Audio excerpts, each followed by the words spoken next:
Hey everybody, welcome back to Tommy's Tesla Tech and Travel. That's right, I promised we're going to do more tech related videos, and that's kind of what we're doing today. I got something today I've been talking about getting for quite a while that I've just never pulled the trigger on until Monster Deal was available for one, and my wife needed it to get some papers printed. Well, there's a spoiler. It's a printer. We got a printer I've been wanting for a while. But technically this does bleed into Tommy's comic book edition. We'll talk about that more in a second, but let me show you what I'm talking about. For the longest time, I've been wanting to invest in a wide format printer. What does that mean? This can print up to 13 by 19 as far as the page size goes. And this one I really like because it actually does double-sided printing as well. And the ink cartridges are really interchangeable. They use a blue, red, and green or yellow, sorry, I don't know, I had a brain fart there for a second, and black, obviously. It's also a fax machine, which I don't know who still uses faxes, but the nice thing about this one, it actually doesn't need to be hooked up to a computer to set up. You can do it strictly from Wi-Fi on your mobile device. And it's Epson brand, which I historically wasn't the biggest fan of, but they've come a long way since their early days. And I know what you're thinking, Tommy, you said this has something to do with your comic books editions. What does that have to do with it? Well, I print using large formats. When we do our books, they get printed on 11 by 17 sheets and cut down and folded and bounded to size. And when we do our larger orders, you definitely want to go through a large printer or a distributor. Like for instance, I personally use Artist Express through my friend Anthony over there, and they've always turned out great product for us. And if I'm going to do large format printing where I'm going to have to do hundreds of books, I'm always going to go through them. But when I have to do like one-off things, or if I need to do like a print variation or something like that, it's nice to have this large format style printer at home because I can do it in the size I need, cut it down, and actually manufacture bond, really do handmade books. But don't get me wrong, we'd like to send out that professional quality product when we do produce our comic books. So we love using our distribution or our printing partners. But in this particular case, it's nice to have the option to do a one-off ourselves if we need to. But my wife actually needed it for some medical paperwork that she has to bring back, and she's like, hey, do we have a printer? I was like, we did? But when we moved into the new house, our printer hadn't worked for a while because it didn't like the Mac, so it never really worked with my computer. So now we have one that should be pretty universal. All right, let's get it unboxed and see what it looks like inside. Let's start off by talking about what it includes. Of course, it includes the printer itself. It does come with the software, but I don't know anyone that still actually has like a media drive for like a CD-ROM or something along those. It comes with a power cable and some ink cartridges to get it started. Like I said, it uses 4 different cartridges: the black, the blue, the magenta, and the yellow. And these all together make up pretty much every color in the spectrum. What it does not come with is a cable, a printer cable. That's something you have to provide yourself. What does that printer cable look like, you ask? Most of the time it has a general USB 2.0 on the other side, but you'll need this one. Let's get that focus there. This is the printer connection right here that you'll need on the other end. I have a particularly long printing cable because I like to put the printer away from the computer. And in this case, we have no choice. Let me explain why. I don't know if you can tell from the sheer size of the box, but I'm gonna throw my hat on there to show you how big this box is. This printer is massive. So the place we're gonna put it temporarily is gonna be right here on this shelf that I have. But here's the thing, it's still gonna stick off. So as of right now, our current plan is to buy another one of these shelves and put them together to basically make a de facto table and some deep storage over here. Not the best of plans, but I think it's gonna be the most effective. All right, so let's get it open and actually see the real size of this thing. This thing is massive. And don't open this at home, kids. Make sure you get an adult. Looks like it's been shifted around a little. All right, so first and foremost, we got the print cartridges, which are kind of all over the place. They were taped down. It looks like they just got moved around in shipping, but they all look to be okay. 1, 2, 3, and 4. So let's get those out of the way here. Our power cable. And that actually already represents 66% of what the box is supposed to come to. So the rest of it should actually be the printer.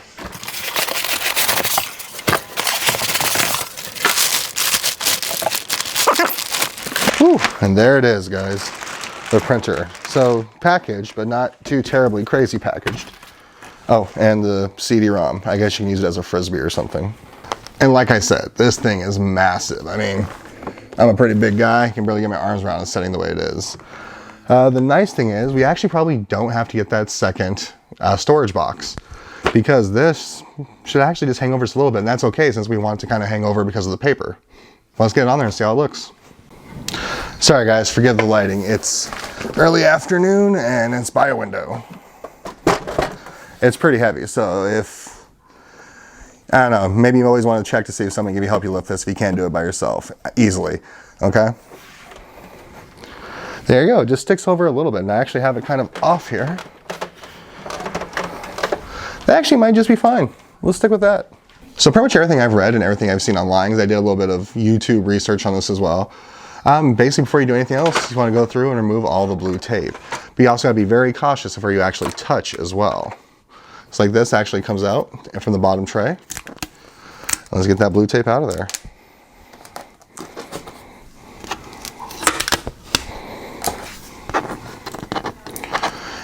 You know, somebody asking, why am I making this video on a printer as part of my tech? Well, like I said, I work in the comic book industry a little bit. I mean, it's independent, of course, but I still do. And one of the things we have a hard time doing is finding suitable printers for our needs. And I think this one's going to fit all the needs that I have personally. And now, is it going to be the right printer for everybody? No, but I don't even know if it's the right printer for me yet. That's why we're doing this. We're going to get it hooked up. We're going to check it out. And normally it's $300, and we got it for, I'm sorry, $350, and we got it for $199 today. Can't beat that price, guys. It's got the 11x17 scanner here. We got more tape to remove.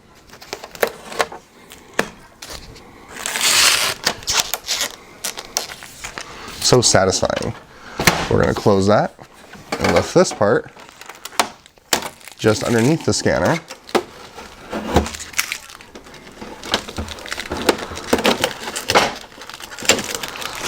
Okay, and I'm pretty sure that's all the tape. Now, let's get the power plugged in. All right, guys, first and foremost, this power cord is actually pretty heavy duty. It's a 3-prong connector, and you can just kind of feel the weight behind it. So make sure you're plugging this into a surge protector. I know it doesn't sound like a big deal, but like I can only speak from, well, the old Pueblo perspective here in Tucson. I live in a new build, but a lot of people live in older homes, and they're not wired and they're on like old knob and tube, or even just non-up-to-code power because of their age. During our monsoon season, this can result in what's called a blackout or brownout, and just basically fry anything that's plugged directly in the wall. Surge protectors are your friend. All right, we had a moment of freak out. I couldn't get it to work, and I realized, oh, the outlet the surge protector is plugged into is to a light switch. So I was like, oh gosh. All right, guys, let's get started.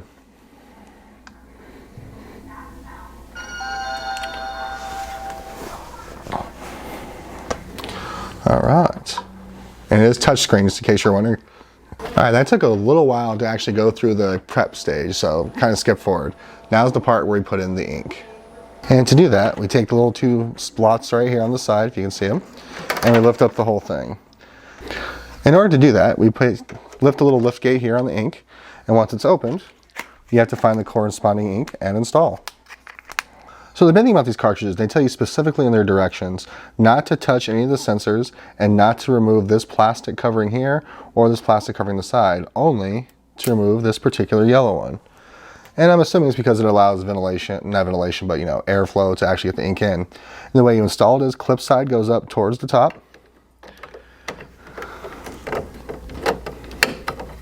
So how you do install it is line it up to the top and just kind of push in place. Now, that should be in there, I believe. Now repeat the same steps for all the other cartridges. Sorry folks, I had to switch cameras. My G7X Mark III has been overheating a lot. Well, it's basically been overheating since I got it, so that's another video we'll talk about later. Once you have all the cartridges in there, let's go ahead and lower that down. And let's drop the top in place. Oh, we missed a bunch of tape on top. Oops-a-daisy. Now it's going through and installing its programming, and that can take up to 4 minutes. It says 4 minutes. Let's see if it actually takes that long or if it goes a little bit quicker. Terry, now, it looks like it's already going a little bit quicker, but we'll find out for sure.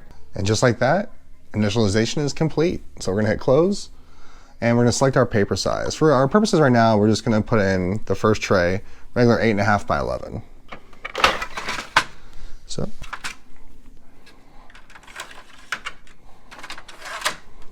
And make sure you're loading the paper. You take the time to make sure these are correct. And there's little measurements here on the side. You don't ever wanna go above it because that will cause a paper jam. Trust me, I've had that from personal experience. It's not fun. And even though we don't have it in there right now, we're going to choose 11x17 for the other one, plain paper.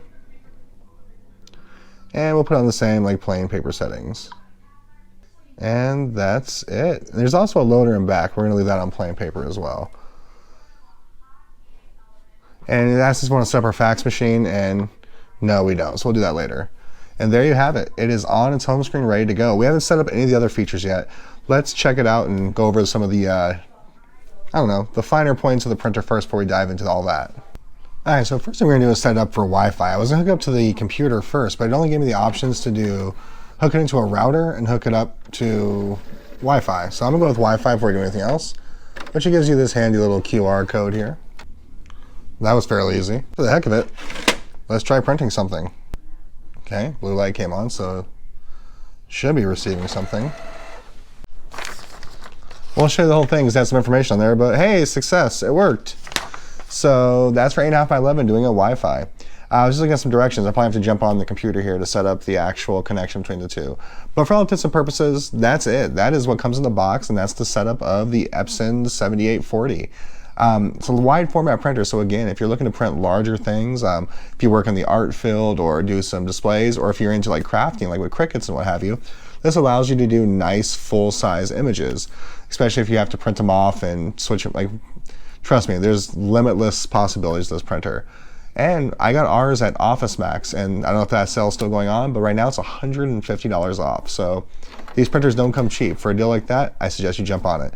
But hey guys, thanks for taking a ride with us. Thanks for having another tech episode with us. And I hope you enjoyed it, and I hope you learned something new. Please like, subscribe if you haven't done so. Follow us on our adventures in traveling, going to Disney, for tech, for comic books. Basically, it's a lifestyle vlog that we really enjoy making as a family. All right guys, we'll take you for another ride again soon. Bye-bye everybody.